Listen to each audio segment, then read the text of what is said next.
What's up, everyone? Welcome back to the QMTG podcast. My name is Esmond. I'm joined by Smith and Paul. Hello. I'm Saidat. No.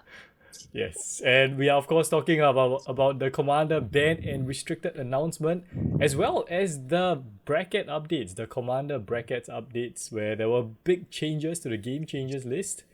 And before we dive in with our reactions and thoughts, I will start with a summary of what has happened. April 22nd, this article, the banned and restricted announcement. Gifts Ungiven is unbanned. Sway of the Stars is unbanned. Braids Cabal Minion is unbanned. Coalition Victory is unbanned. Panoptic Mirror is unbanned. And Gavin dives into all these cards and the reasons for their unbanning. And he also talks about future bans. Cards that might be banned. But he specifically mentioned that there are no further bans to the ban list for the rest of the year, which I'm happy about that. And he also talks about these three cards: Dockside, Jewel Lotus, and Mana Crypt, because I think some people might want them unbanned as well. Okay, so I will give my thoughts first, because my thoughts are just that I'm happy that Coalition Victory is unbanned. I like 5 color decks. I like alternate win cons. 8 mana, win the game if you have your commander out and the basic lands. That's kind of sudden instant win, but it's also 8 mana. You can be responded to. I've never gotten a chance to play it because it's been banned, so I do want to at least try it out before giving my full thoughts on it. But just seeing this makes me happy.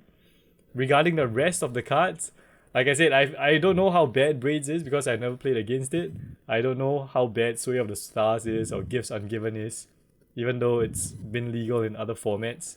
I've never played it. I've never played into it. But I think you guys might have. So, Paul, you have some thoughts on Gifts Ungiven, right? I think Gifts Ungiven is a particularly dangerous card. I remember looking at Gifts Ungiven when I was first building my cast deck. It basically translates to a tutor 4 cards, put it into your hand, inverted commas, because the 2 cards that go into your graveyard are usable. And it's I think the argument that Gavin put forth is like, it's kind of fun, right? It's like a fact or fiction, but fact or fiction doesn't give you that degree of control over what you put in. Mm-hmm. So I think very much it's a use responsibly card. I don't like bans in EDH, but I do think that its place in the game changers list is warranted if it's going to be there, and people should be responsible with its use. Yeah, that's my take on Gifts Ungiven. For Coalition Victory, I do agree that it's not particularly powerful. It is a win the game card. I'm more concerned about the feelings around the table when you pull Coalition Victory out of your ass. Mm-hmm. Right? It might not be a particularly good experience for the playgroup, but then again, it really depends on what kind of experience they're looking for. You can't really complain about losing to it, but at the same time, it probably doesn't feel the greatest for the game. Yeah. Yeah, I think I view it more as the game has gone on too long. It's time to move on to the next game kind of card, and then you just play it and see if it resolves. Yeah, it's just one of those end the game cards. But I mean, you're not really short of any method of doing that. So I guess one more wouldn't really do much harm, but it's a bit less satisfying. I don't know. It's subjective. Mm-hmm. I think for the Coalition Victory, right, it's about how you do it. Right? If you have the ley line and then you do it in turn 4, I'm pretty sure people get angry about it. But if you are like, I'm really picking up one by one, I reach there. I think that's amazing, and I believe, like, considering the fact that I was in the LGS yesterday, and everybody was talking about the ban list, the restricted list, and stuff like this, right? Actually, everybody was quite excited about this card. So I think, given the excitement that we are living through, I don't think people will get really that salty, to be honest. Yeah. I'll give it some time. Yeah, I think you have to play with it first to figure out how it's going to work out. But I do like, because I do put in win the game cards all the time in my decks. So I don't know, this one is kind of more expensive but easier to fulfill. And yeah, I'm just going to try it out. I think if you want to play it in a fun way, you kind of have to build your deck not quite around it. It's like Yeah. it's built around it, but not super into it, Yeah, right? I mean, You like kind of Smith want said, it yeah. to be a bit of a against the odds. Yeah. Yeah, a bit of an against the odds thing. Should Okay. we talk about the others? What about braids? Braids. Braids is problematic in the command zone, I think, if fast mana is very prevalent in the game. It essentially you can lock the game up, and I don't know how you proceed from there, but your deck would probably be built around it, and your Yes. opponent's decks won't be. So that's particularly dangerous. On it being unbanned to be part of the 99, I don't think it's that bad. It's another Doom Foretold effect, right? It's one of those effects, right? Those stacksy, you sack. It's an X kind of sacking, X kind of effect. So it's okay as long as you have stuff to sack for it. The issue is more what happens if it comes out turn 2. Yeah. So, yeah. I mean, I The think fact like that it can be a commander is the problem. yeah, like what Gavin wrote in the article, it's most frustrating when it's put out extremely quickly and then you get locked under it.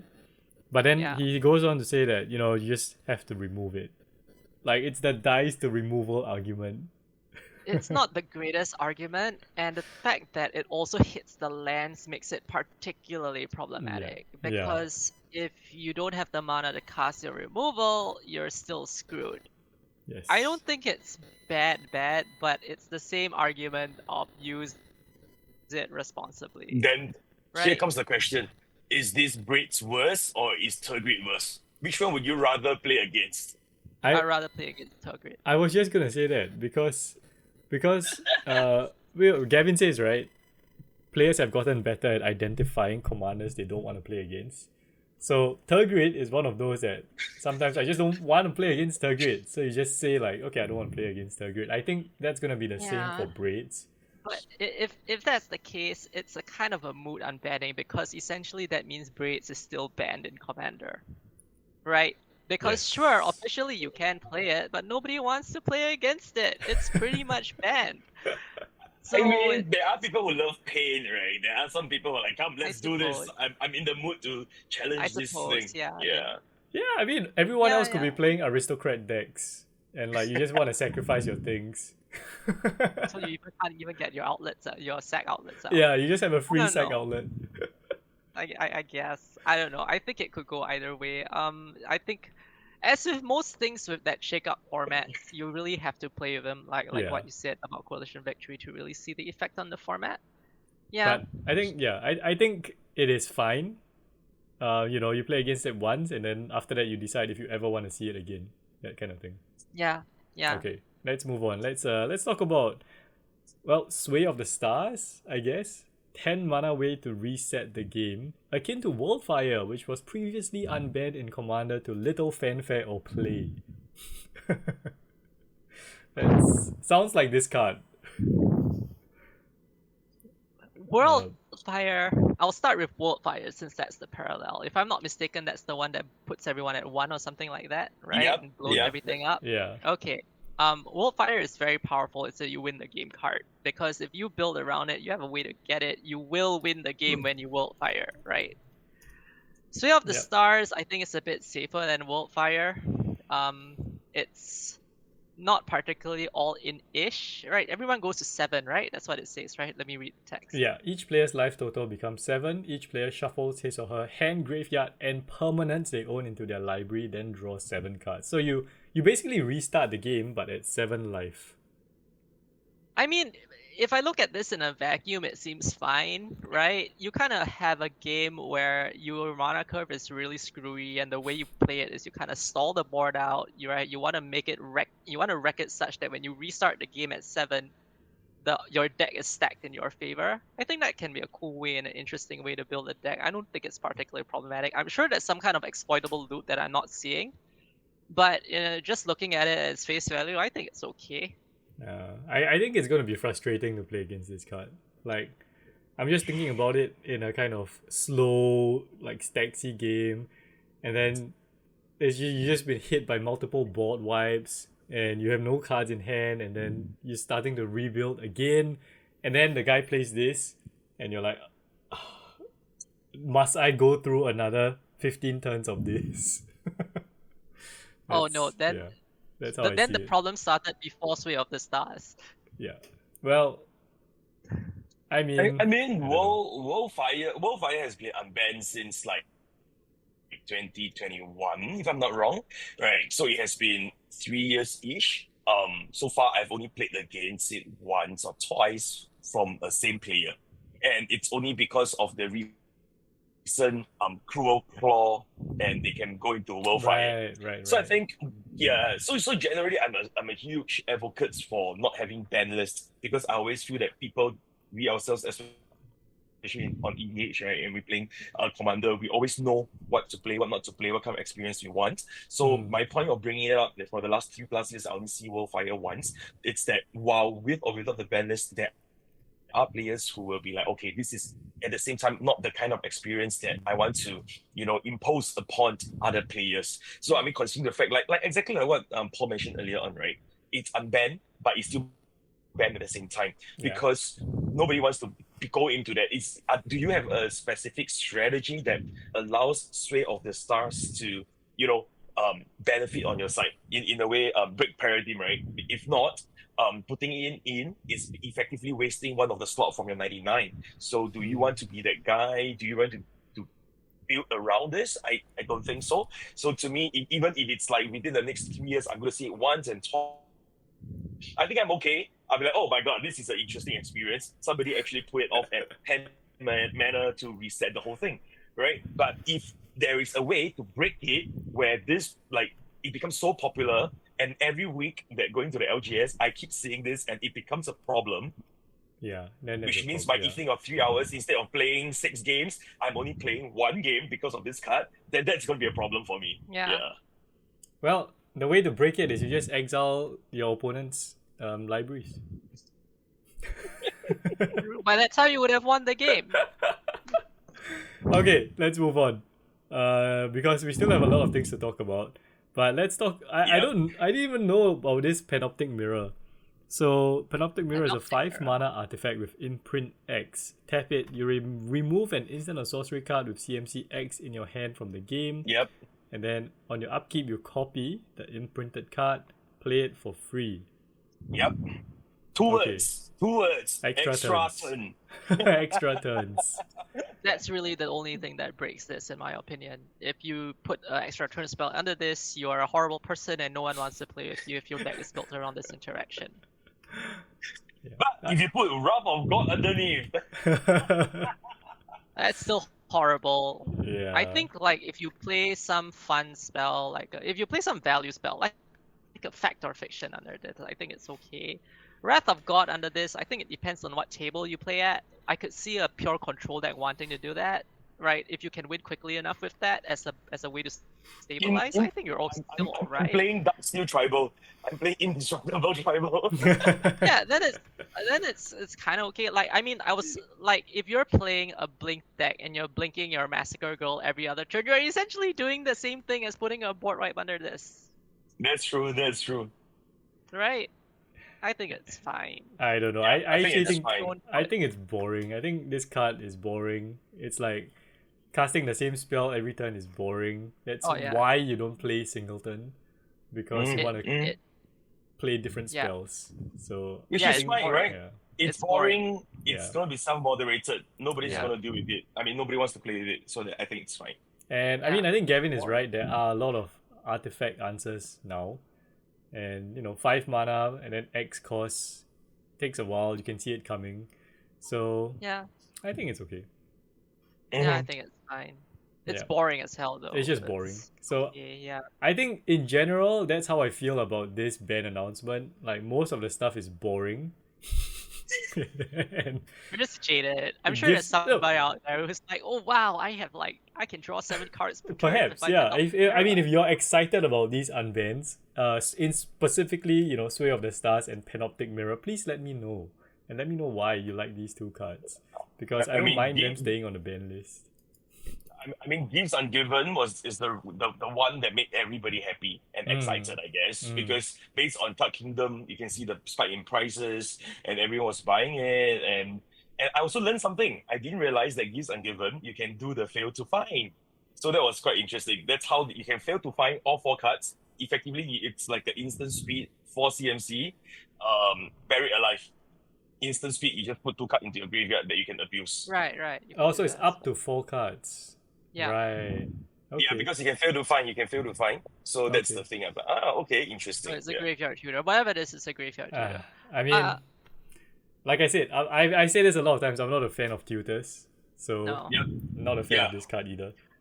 Yep. So for Penoptic Mirror, I just had a thought. I think this would be a lot of fun in my Furrier deck, for instance, or maybe like the new Narset precon that's come out that cares about the second spell you cast on each of your turns. Like if you're doing it to do something fun like that, I don't think it's something. It's a nice enabler. Okay, It's I mean okay. that kind of makes sense. Yeah. So yeah. Okay. You know, Yep. So I think, yeah, that's the unbans. The bigger thing, perhaps, that I think is bigger is the brackets update, and in particular, the changes to the game changer list. Right. So that Gavin talks a lot about the brackets. There are not gonna be any changes to the brackets right now. It's still in the beta stage. But yeah, at first they try to keep the game changers list small. So now they've added significantly more game changers. And he also emphasizes the intent of play, which I think we went through this the first time the brackets came out. Paul, you emphasized on this a lot, right? yeah. Yeah, so intent is the most important part of the bracket system. Like, even Smith, you said like you can easily break it. Like you follow all the rules, but you still build a really powerful deck that is technically bracket 2. But yeah, game changers. First of all, there are delistings, and one of them is Trouble in Pairs. The other one is Trinisphere. Trinisphere, yes. Yeah. And Fair. yeah, okay, for me, Trinisphere makes sense. I think you only see this card doing work at higher powered tables. And that's where all the low CMC stuff is. That's where you want the tags in to tax all the fast mana and the cheap spells. And Trouble in Pairs, Yeah. honestly, yeah, I had no idea why this card was there. I've never been impressed with it. For 4 mana, Yeah, you can do a same. lot of other things. Same. Yeah, Same. Same. like it's a good card, but it's just not. It's not super powerful. Like if someone plays it out, I'm like, okay, sure. It's not gonna affect me Sure. much.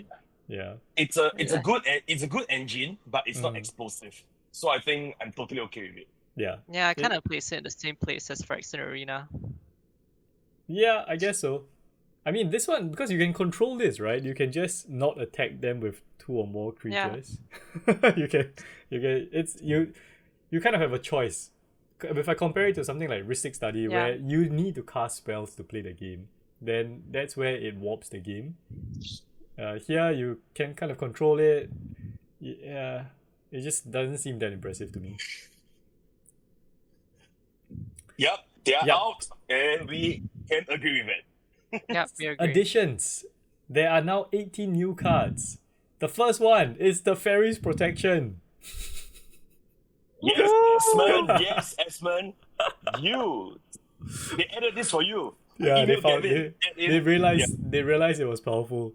Yeah, so I'm just gonna run through the Fairies Protection, Humility, Narset Path of Veils, Intuition, Consecrated Sphinx, Necropotence, Orcish Bowmasters, Notion Thief, Deflecting Sword, Gamble, Worldly Tutor, Crop Rotation, Seedborn Muse, Natural Order, Food Chain, Aura Shards, Field of the Dead, and Mishra's Workshop. Okay. Which ones do you guys not agree with? Fear of the Dead. Field of the Dead. I mean, I'm a bit. I don't I'm know. a bit mixed on Field of the Dead. I don't think it's. I think it is a little bit game changery, but it kind of depends on where you're playing it. Mm-hmm. It's just sad and miserable. Sometimes it's pretty good. Kind of depends. Don't think it's worthy of a game changer listing. Yeah, I think 2 things for me when it comes to cards being in the game changer, right? Number 1 is how oppressive it can be. So to me, Humility, very oppressive and things like this. I think that's totally fine. And then the second thing is that, like the name itself, right? Game changer. How can it? How fast does it help you to win the game? Which why they added Necropotence, which I think is totally right to be there. Because to Oh, begin yeah. with, I was surprised that it wasn't there, considering the fact that Yamo bargain it's still banned. So to me, it's Necropotence was nowhere to be seen in the first round, right? So now it's there, I think it's fine. But when it comes to Feel of the Day, it's a very intentional card for you to so-called break it. So if I'm not doing crazy things, I'm just getting value out of every turn playing land. Even if I'm a landfall deck, I don't go infinite. No one else around me on the table is being affected.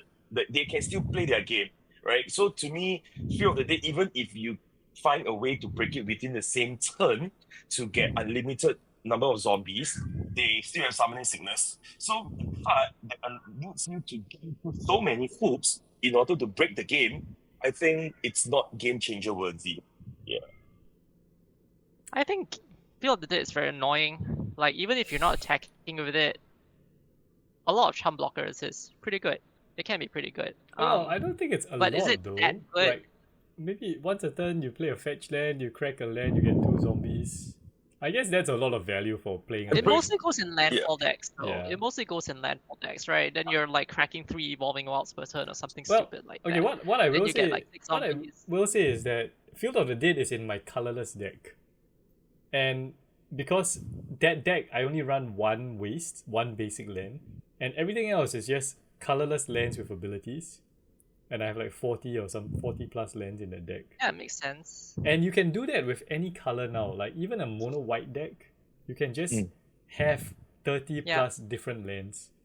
And I think that's why it makes it so easy for Field of the Dead to just slot into any deck and just generate free value. Free value is, I think, the biggest thing. How explosive that free value is in conjunction in relation to other sorts of free value that people are getting Commander. Yeah. I think that's a little bit more iffy. It's a mean, zero mana. just It's a zero mana comparing- token generator. Yeah, exactly. Comparing Field of the Dead to any of these other cards like Necropotence, there's a big gap in power No, there, I think. Yeah. It's a big gap. Yeah, it's Yeah. a massive gap. there. Yeah. I mean, yesterday we were talking about it in the LGS, right? I'm like, Feel of the Dead is a land in the GC. And you know what's the next land? Tabernacle. You can't even compare these two cards, but yet they fall under the same category of colorless land within game changer list. So it's a little bit crazy if you ask me. Yeah. Yeah, I agree. I mean, it's powerful, but it's kind of like trouble in pairs kind of level. It's just there to generate some value sometimes. Is there? Yeah. I think everything else, like especially Teferi's makes Protection. sense. Teferi's Protection is definitely a game changer. It has changed many of No, my Nurse is opponent's pretty good games. as well. Oh yeah, it Nurse? has. Yeah.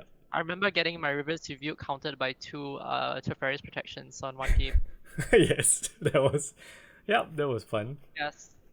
Okay, so so he bunched Narset, Orcish Bowmasters, and Notion Thief. Actually, that's kind of a surprise to me. Notion Thief. Hmm. Notion Thief is very powerful. Yeah. It's kind of in the same place as like, is it Sphinx? Is Sphinx the one that says draw 2 cards or something Yep. like that? Whenever, Yep. Consecrated, yeah. It's It's just one of my punishing- favorite. It's my favorite card engine. punishing card draw. Everyone's drawing cards in Commander. Anything that screws up your card draw is probably going to be a game changer. I suppose that kind of makes sense, but then how do you then punish mass card draw? It's a fine ecosystem and a fine balance. I think that Notion Thief isn't a particularly bad way to deal with card draw. It's not tutoring or anything. Yeah. It's reactive. The creature itself doesn't do a lot of damage, right? Yep. It's not as oppressive as you can still draw your first card. Yeah, And exactly. I mean, Right. Notion Thief is in the same space as Narset, and also in the same space as Hull Breacher, right? So I think it's about the wheeling when you do it together with Notion Thief, right? Oh, Or yeah, even yeah. Orcish Bowmaster, right? So it's about the wheel effect, Yeah, right? So I wheel think effects. it's actually quite self-moderate, because if you play in the bracket 1, bracket 2, people generally don't play as many multiple card draws and stuff like this. So if you play in the B1, B2 kind of table, Notion Thief is actually as good as nothing. And then if you play in the high-powered table, I mean, in CDH, on and off, there are certain lists that will put Notion Teeth, or sometimes they'll take it out, things like this. But end of the day, it's still very, I would say, controllable in a sense. So it's not that oppressive. So I think Notion Teeth, it's one of those that I don't mind it being a game changer, but even if it's not, I'm not complaining. Yeah, I think Yeah, it's the same. weakest of the three. Like if they bunch it together, this is definitely the weakest of the three. Like at 4 mana for a 3/1 creature. Okay, that's I don't fair. know. I Yeah. mean, I look at Narset as well, and true, Narset's static ability is very powerful, but Narset is also a planeswalker. Yep. Planeswalkers can be attacked down relatively easily. Narset doesn't even tick up, just ticks down. I think it's not too bad. I mean, Yeah. if you're playing it with a whole bunch of wheels, like you're playing your emergency powers and stuff, then sure, you're just you're a bit of a dick if you're doing that. But I mean, okay. otherwise, The way I see it is that these cards need other cards around it Yeah. to become game changers. Like yeah, they do. look at the next one. The next one on the list is Intuition. Just by itself, this Oh, card yeah, that one's changes the disgusting. game. One card win con. It's a one card Exactly, win con. exactly. One card win con. And things there like Humility, like Teferi's Protection, they just on itself, they just change the game. They don't need anything else, right? Yeah. So yeah, it changed the mood of my game as well. The moment it comes Humility, I'll just scoop and I'll just walk away. Yeah, I think those are way different. Yeah. So to this cards this like this Narset. category, even Consecrated Sphinx, like it's somewhere below the game changers list to me. It's like a game shifting. I That's think kind of what game changing means. Well, but it doesn't change the game. It just makes the game a bit like no, I guess the Bent. difference between Sphinx and some of the other cards is that Sphinx and Humanity, right? Like I mentioned, there are two things, right? Sphinx help me to win, right? So it helps me to draw more cards, but it doesn't stop you from playing Magic. So I think usually the one that we feel it's a bit more game changer one is either it immediately help you win the game, or it really locks me out of the game. Right, so I right. think those are the frustration, right? Where else, which is why we talked about it the last time, why the game changer list or the bracket system, I think they intentionally move it away from the word power level. So it's not about how strong they are, but how they change the game. walk the game, or how they change the game, right? So which Yeah. is why to me, the way Humanity changes the game and the way Sphinx changes the game is a little bit different, which is why I think we are usually a bit more receptive to those cards that help you win, but not make you win immediately, as well as it doesn't stop me from playing Magic. So I think that's a little bit difference, which is why I think the gradient part of things makes sense in that way. Yeah. I don't I don't know how to judge. I Like- don't know how to judge card power levels. Yeah, it just seems to me like they're throwing a bunch of powerful cards onto this list. Like Everything is powerful. Like honestly, Yeah. in Magic, almost anything is powerful if you know how to play it well. So I- I don't know. I A find haste that enabler could be powerful. yeah, exactly, yeah. But those need, like I said, those needs other things. Like you have a haste enabler but no creatures, it's kind of useless. Right? But cards that they found here, like Seedborn Muse by itself is so powerful. And then tutors, I think they are just powerful. Like these 3 tutors, Gamble, Crop Rotation, Worldly Tutor. Fine, those are powerful. Gamble, I don't know about Gamble, man. That's the what we call the red entomb, right? So it's like, I guess so. yeah, sure. I think it's powerful.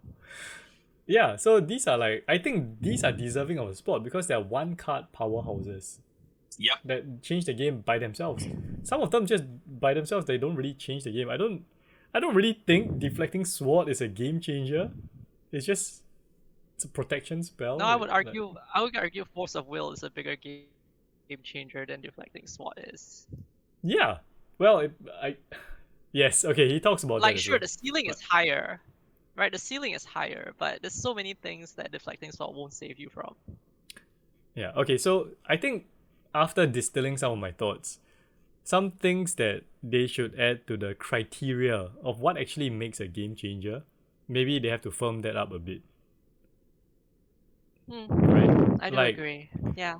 For example, when I'm looking at now that I look at Consecrated Sphinx and Seedborn Muse and Aura Shards, all these have like continuous repetitive effects that accumulate value very quickly. So maybe that's a condition that makes it a game changer. Things that are happen consistently that other people cannot control. Yeah, I think they just have to have a bit more direction into how they put cards onto the game changers list, maybe. And Yeah, perhaps, I think I that's mean, fair. they do explain it, but I think what we are looking for, it's not just more of an explanation, but it's a bit more of a yes, consistency, right? I consistency. think I think it's the consistency part that Mhm. make us move us in a little bit of a confusion. But then again, I guess it's also not easy, right? It's like tomorrow if I task you guys, I mean, if let's say Wizards is watching this, Wizards says, okay, three of you clowns, take our 30,000 card database, rank all these cards. I think it's not that easy because to find the right matrix or the right yardstick to measure all these cards on the same ruler, I think that's very tough. I think it's a very, very tough task. So I think which is why True. the consistency is difficult to be articulated. Yeah. That is true. That is true. Intention. Yes. Intention. What about using existing data though? Because things like EDH Rec has all the data, right? That you can find about people who build their decks and play Commander. And So then what? But then if that's the case, then what is it that makes a game changer? That the card is wildly popular.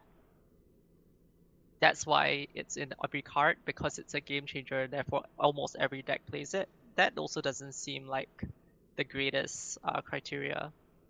okay, but I'm just looking at like the EDH Rec. I'll bring up the top 100 saltiest cards now.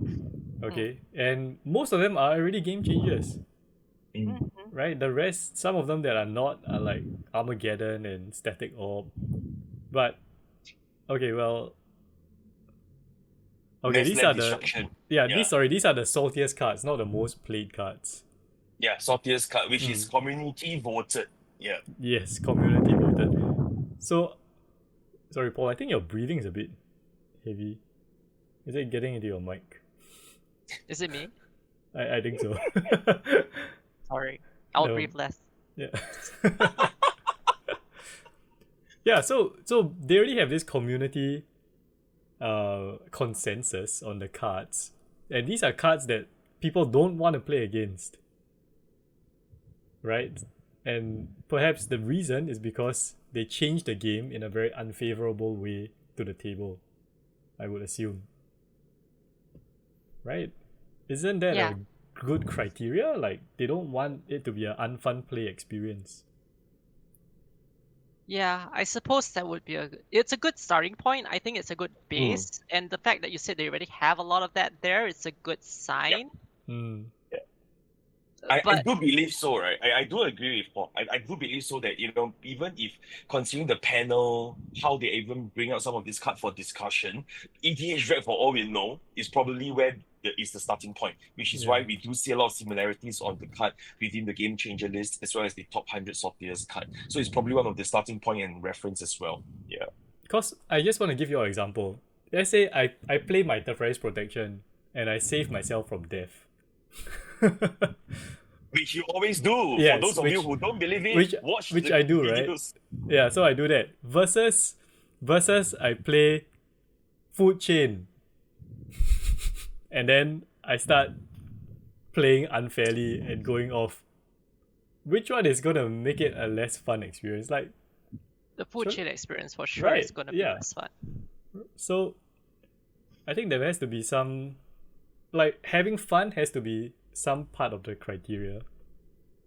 That's what I've distilled it into. Fair Teferi's Protection play, I think it's fine. If you're finding some way to loop that thing again and again, No, it gets Yeah, exiled. it's I a mean, there's little bit almost no annoying. way. Yeah. I don't know, you put it under Panoptic Mirror or something. I don't know, some similar kind of effect, right? You find some way to break it, right? Oh my god, that's it. I'm gonna, yes. Repeatable Teferi's Protection. Right? You put it That's under your great. mirror and then you just leave Go the for game. lunch break. Go Go for for lunch break. lunch break. right? Start of your turn, interference protection. Right? Yeah. Okay. But I did Yeah. I did win the game with Teferi protection before. Teferi's protection with Test of Endurance. Test of Endurance, and then I Teferi protection. So my life can't change. And then the moment the 10 cycle comes back to me and I win the game. Nice, yeah. So you could do things like that. So Yeah, I but don't that's know, it fun. I depends on what you mean, do with seeing it. that is gonna be more It's fun kind of than janky. someone playing humility and like all my creatures just become dumb. Yeah, I don't think Teferi's protection really deserves a spot there. Yeah, it's just a powerful card. I mean- feel like it's just a powerful card. Yeah, it's just a powerful card. Yeah. I essentially did the exact same thing in the EDH game, which was the pre-con game I just came from, using a Selfless Spirit. It mimics it pretty well, right? You play a board wipe, the first protection, I save my stuff, I sack my Selfless Spirit, I save my stuff. There's no difference. Yeah, not much difference.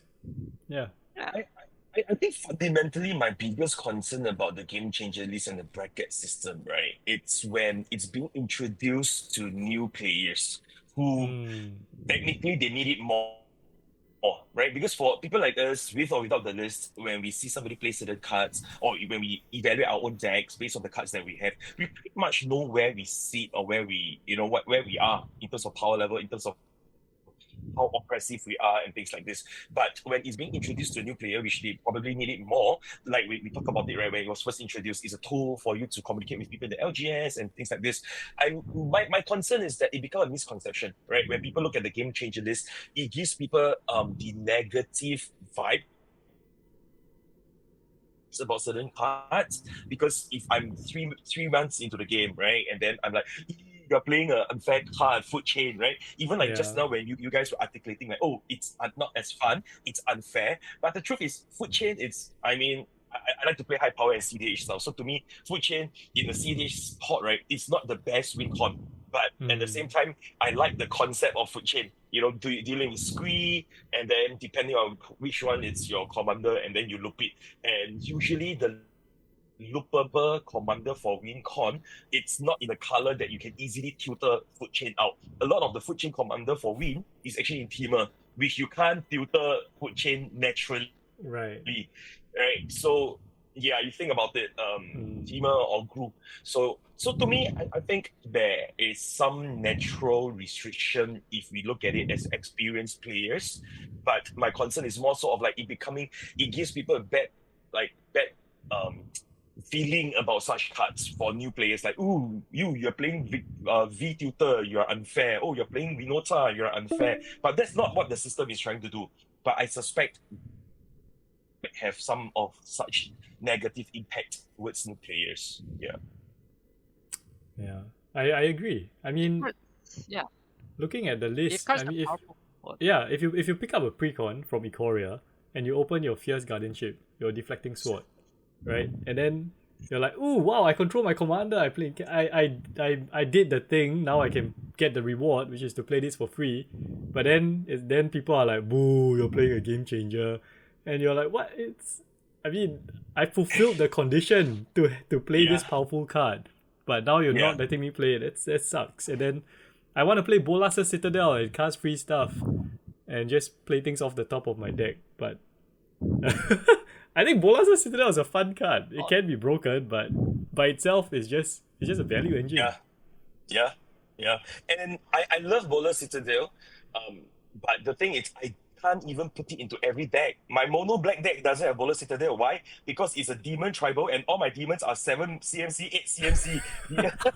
But you can. That's when it becomes fun. That's when you just kill yourself. I will die. Yeah. It's how you play the cards loud.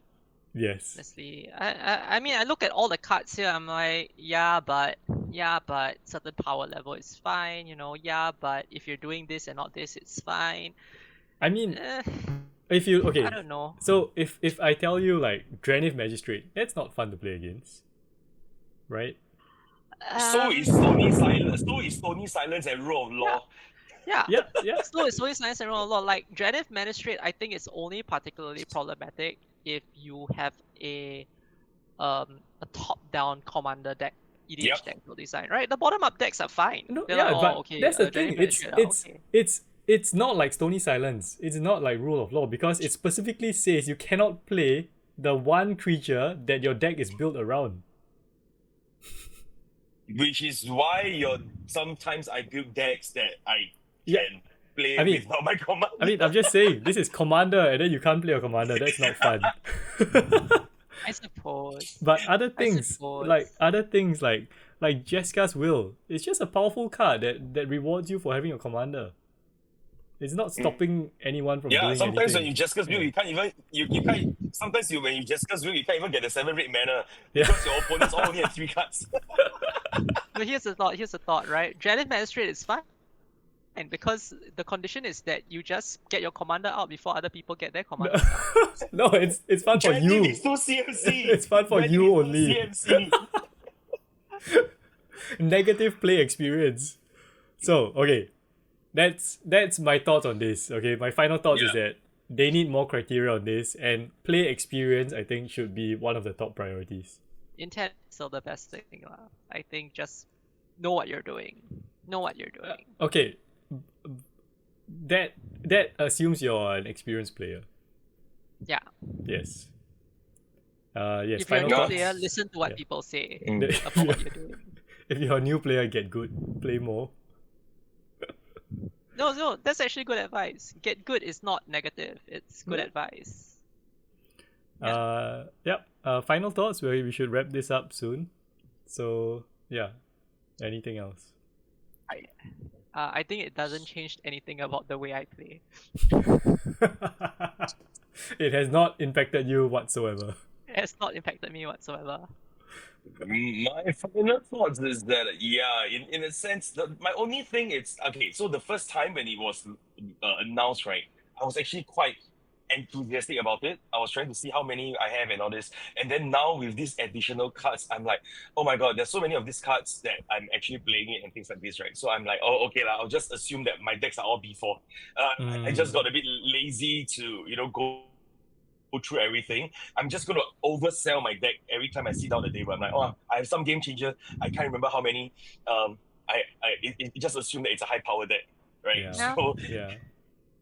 I think I would just go in with that mindset for me. But yeah, in terms of navigating through the cards, it's really pretty much, to me, like I mentioned earlier on, or just like even the previous episodes, right? I'm not a huge fan of banning anything because I always believe that individually as a player or even as a community, we always self-moderate. After a while, you will know what kind of cards that you want to put in, what kind of cards you don't want to put in. Like I have like 6 or 7 Dreading Magistrate. So back then, every white deck, I put it in. But now, after a while, I myself don't like the experience of locking people out. So I really taken most of them out and I sold most of them. I only left with 1 or 2, which is in my CEDH decks.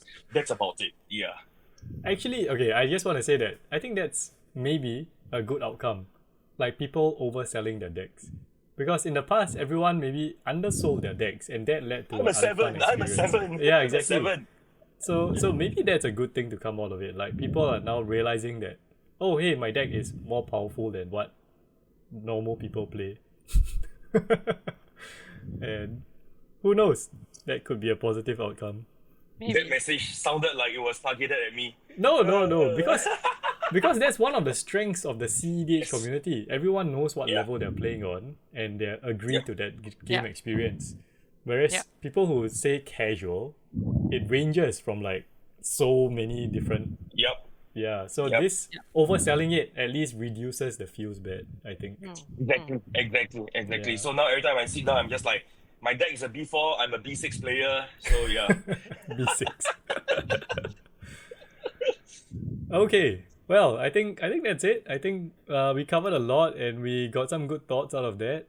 Of course, this is a very immediate reaction and response. The bannings were just announced yesterday night. So a lot of people have been giving their own thoughts about this. There's a lot of thoughts flying around on social media. Let us know your thoughts as well. What do you think? Has this impacted you from a scale of 0 like Paul or to a 6 like Smith?